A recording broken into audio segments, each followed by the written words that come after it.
जय श्री राम, राधे राधे। तो आजकल होली के माहौल आयल बा, तो एगो सोचनी है कि रउआ सबके बीच में शंकर जी के होली गा के सुना दी।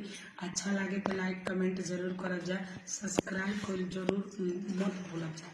होली खेले बोला जटा होली, होली खेले बोला जटा होली, पहिला होली अवधपुर, पहिला होली अवधपुर, जाला मसिया के दू जोड़ी, होली खेले बोला जटा होली, होली खेले बोला जटा होली, होली खेले बोला जटा होली, दशहरा होली बरसाने में, दूसरा होली बरसाने में, जा काना राधा के तू जोड़ी।